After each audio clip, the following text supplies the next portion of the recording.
جب اپنوں پر اعتماد ٹوٹ جائے اور زندگی کا سب سے بڑا فیصلہ کسی اور کے ہاتھ چلا جائے تو ایک لڑکی کیا کرے؟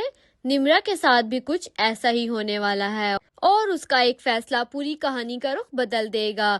دوستو، کہانی کا موڑ اب بہت تیزی سے بدلنے والا ہے۔ نمرا کی اماں صرف ایک ہی بات پر ضدی ہو چکی ہیں، شادی جلدی کرنی ہے اور ابھی کرنی ہے۔ گھر کے ماحول میں وہ بس ایک ہی چیز دیکھ رہی ہیں، نمرا کو جتنا جلدی ہو سکے کسی مناسب گھر میں رخصت کر دیا جائے۔ لیکن نمرا کا دل اور دماغ دونوں اس فیصلے کو قبول کرنے کو تیار نہیں۔ ایسی سچویشن میں علی، جو نمرا کا سب سے قریبی دوست بھی ہے، اس کا پورا ساتھ دیتا ہے۔ علی کو یقین ہے کہ نمرا کو اپنی پسند کا فیصلہ خود کرنا چاہیے، اس لیے وہ حمزہ سے بات کرنے کی کوشش بھی کرتا ہے، مگر حمزہ ہر بات کو ہلکا لے کر پیچھے ہٹ جاتا ہے۔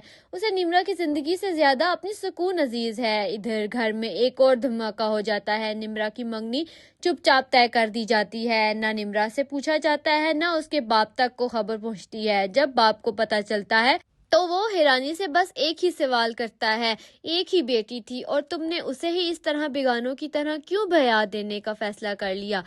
ارمینا بیگم کا جواب سیدھا اور سخت ہوتا ہے، انہیں بس روایات اور لوگوں کی بات کا بہت زیادہ نظر آتا ہے۔ نمرا کا احساس کوئی اہمیت نہیں رکھتا۔ یہاں علی پھر نمرا کو جگاتا ہے، وہ کہتا ہے اگر تم خاموش بیٹھی رہی تو یہ زندگی تمہاری کبھی نہیں ہوگی، پہلا قدم تمہیں خود اٹھانا ہوگا۔ اور اس دفعہ نمرا خاموش نہیں رہتی، وہ ہمت کر کے باپ کے سامنے صاف صاف کہہ دیتی ہے، میں کسی اور سے شادی نہیں کروں گی، میں بنیامین کو پسند کرتی ہوں اور اسی سے نکاح کرنا چاہتی ہوں۔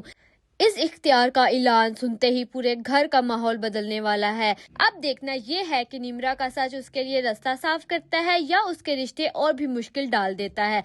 ڈرامہ لورز، ایسی انٹرسٹنگ سٹوریز روز چاہیے تو پھر سبسکرائب کا بٹن پریس کر دیں۔ ہم ملتے ہیں اگلے اپڈیٹ میں۔